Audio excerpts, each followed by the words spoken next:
Hello there, boys and girls. Welcome to iTTV. It is nice to see you again in another exciting lesson. In today's lesson, I'll be speaking to you further on parallel lines, particularly problem-solving questions. It is very important, students, for you to be attentive to the lesson that I'm going to give you today, because a lot of questions we are going to attempt and a lot of ways we are going to find to the solution.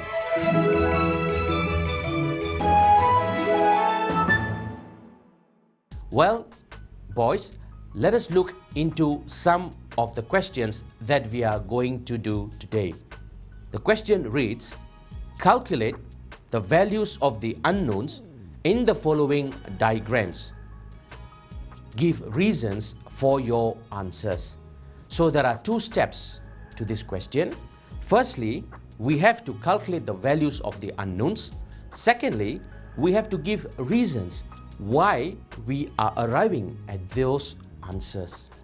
Let us look into the first question. Well, boys and girls, if you look into our first problem question, you would observe that the two unknowns that is required to be answered is x and y. On closer examination, we find there are two angles side by side that would be 30 degrees and 49 degrees. How am I going to find angle y? If you look into angle y is actually forms an alternate angle to angle 49. Let me draw this on the board. This is how angle y is related to angle 49. So therefore, this is an alternate angle. An alternate angle carries the letter z. So therefore, y is equals to 49. Next, what about angle x? If you look at angle x is also an alternate angle, but alternate to what? Angle z is alternate to the sum of these angles. Can you see the picture here? To find value of x would be equals to 30 plus 49. That will give you 79 degrees. And the reason why x is equals to 79 is because angle x is also an alternate angle to 79. So if you observe in this question, we have two unknowns to be determined, but both those unknowns can be obtained in the form of alternate angles. So therefore, in your examination, you have to look very closely to the angles given. Secondly, you have to ask yourself, how can I relate these angles back to the unknowns given? Once you have understood these steps, then parallel lines becomes smooth sailing. Let's turn to question 2. Calculate the values of the unknowns in the following diagrams. Give reasons for your answer.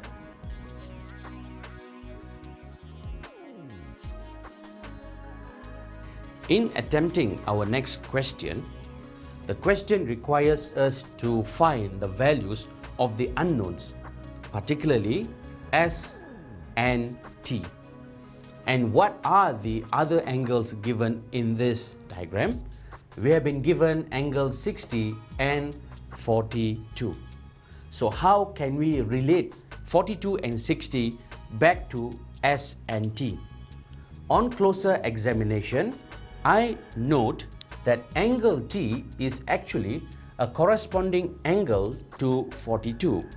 How is it corresponding? If you remember, for corresponding angles, the letter F must come into play. Let's look into F. The corresponding angle,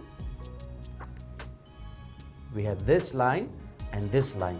These two lines are parallel and this looks like a F. So therefore, angle T is corresponding angle to 42 degrees.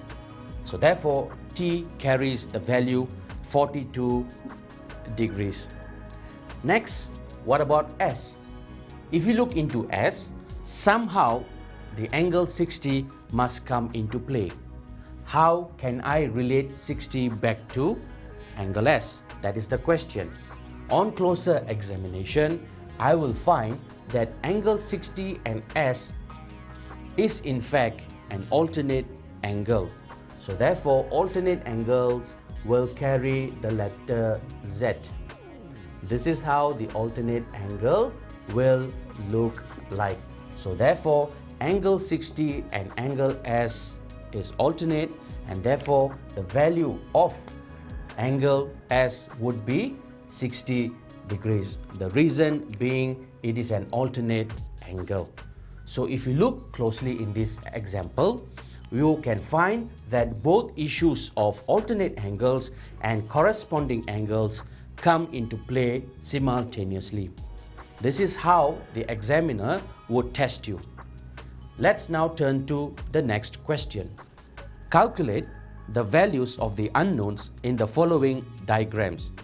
Give reasons for your answer.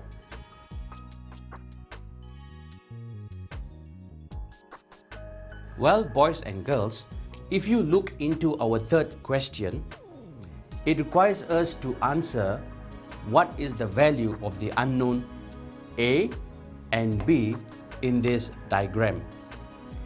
If you look very closely, we have 123 degrees angle given. Now, in order for us to solve A, it will be much more easier simply because A is actually located in a U-shaped picture here. So therefore, we can say that A is actually formed in the interior angles. So if you look at the picture, we have a squared U. Therefore, concepts of interior angle, if you remember, the sum of the interior angles must give you a total of 180 degrees. Therefore, in order for us to find the value of A would be equals to 180 degrees minus 123 degrees. That will give you a 57 degrees. That is the answer. Now, the reason why we are giving at 57 is because A and 123 degrees are interior angles. That would be the reason, and that is the answer for A. Let's now turn our attention to B. B is a bit more difficult in the sense that you must appreciate that B is equals to 123 degrees. The reason being is, since B is located vertically opposite of 123, we say that B is actually a vertically opposite angle to 123. How do I draw a vertically opposite angle? It looks like an X. We have this line and we have another line down this way. So it looks like an X shape. Therefore, B is vertically opposite to 123. Therefore, the value of B would be 123. The reason is because B is a vertically opposite angle to 123. Let's turn our attention to the next question. Calculate the values of the unknowns in the following diagram. Give reasons for your answer.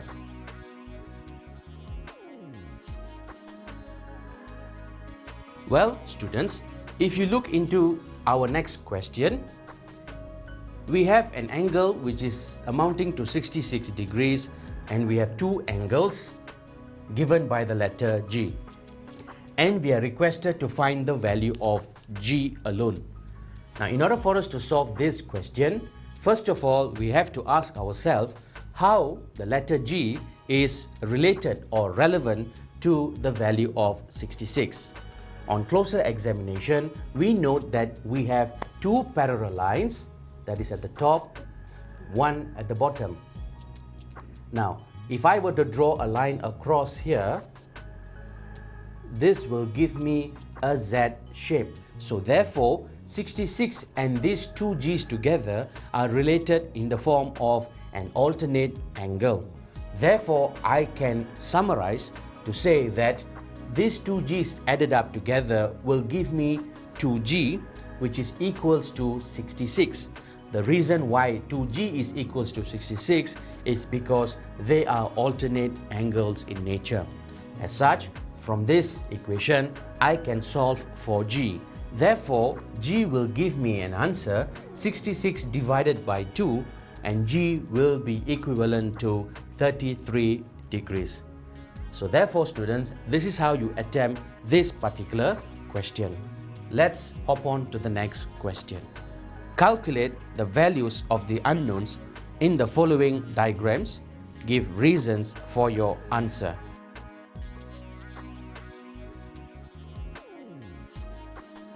If you look into these questions, boys and girls, you will be observing that we are requested to find the unknown V and W. Firstly, how do I establish V? In order for me to find the value of V, I note that V is located inside a V-shaped line. Let me draw these two lines first. We have this line and this line, which are parallel in nature, and I draw a line across here, and you can observe that it is a squared U. If it is a squared U, it would be an interior angle. And concepts of interior angle is that in order for me to find V, I take 180 degrees less 87 degrees, I will obtain 93 degrees. The reason because V and 87 are both interior angles. This is how we find V. What about W then? Since V is 93, in order for us to find W, we must note that we have a straight line. We have a straight line running on these three angles. So the concept on a straight line is all angles, or the sum of angles on a straight line, will give you 180 degrees. Therefore, in order for me to find W, I take 180 degrees minus 30 degrees from here and minus 93 degrees from V, and I will obtain a value of 57 degrees. The reason because W is located on a straight line. This is how we do this question. Let's turn on to the next question. Calculate the values of the unknowns in the following diagrams. Give reasons for your answer. Well, boys and girls, if you look into this question, we need to find the unknown D. This question looks a bit tough in the sense that how am I going to find D? Now, in order for me to find the value of D, what I have to do here is I got to draw a line across this diagram. As such, I label them to be B and D. Now, the reason why I'm drawing this line, there is a purpose. If I draw this line, if you look very carefully, this line BD and the line below are parallel. And this line and the line at the top would also be parallel. Therefore, I can use issues of angles in parallel lines. How am I going to find D? The first step would be I got to find what is the value of this particular angle here. Although I know the whole angle, that is A, B and C, is 95, but I got to find the value of this particular angle, that would be D, B and C. To find angle DBC, I note that this line and this line are parallel. Since these two lines are parallel, so concepts of interior angles will come in. So to find the angle of B, D, B and C would be equals to 45. How is it 45? Because interior angles, the sum of angles is 180 degrees. So therefore 180 less 135, I will obtain 45 degrees here. The next question is, how much is this value on this side? Since the total angle is 95, to find the angle DBA, that is this portion, I take 95 minus 45, that will give you 50 degrees. Now, in order to solve D, since I told you earlier that line BD and the line at the top are parallel, so let me draw this out again. I have this line and this line which are parallel. So therefore, issues of interior angles will come to play again. So therefore, in order for me to find the value of D, I will take 180 degrees minus 50, that will give me 130 degrees. How is it 130 degrees? Because of interior angle issues. So you see, the examiner is pretty smart in asking this question. So being a student, you should be observant and alert all the times. When you have a structure like this, somewhere in your mind, you must be able to draw a line that will be able to help you in solve this particular question. Well, boys and girls, what is very important in our lesson today that you must take note is, although parallel lines is an easy question to attempt, but nevertheless, at times, the examiner would give you a much tougher question to handle. So therefore, how, being a student, you are able to attempt these questions? You have to remember the most important thing under this lesson in parallel lines, you have to identify the parallel lines first. Having established the parallel lines, only then you can proceed further to solve the problems. Can you imagine if you, in the first instance, not able to recognize which two are parallel lines? Therefore, if you cannot identify in the initial stage, then the question becomes more difficult to attempt. As such, identification of the post-parallel lines is very important. Once you have established those parallel lines, the next question that you need to attempt is, how can I solve the problems? In your examination, there are various types of questions. Like in our lesson today, I've showed you some easy questions and some challenging questions. Challenging question here refers to you need to draw some lines, it could be parallel lines or any other lines, in order for us to gauge or to answer the unknowns. This is where practice and observation comes into play. You have to observe very closely to the question and to see how well you can attempt the question. Please remember, when you draw or extend parallel lines onto the question, you must ask yourself, how can I relate the unknowns given to the respective values of angles given? You must ask yourself, how can I relate the unknowns to the values of the angles given?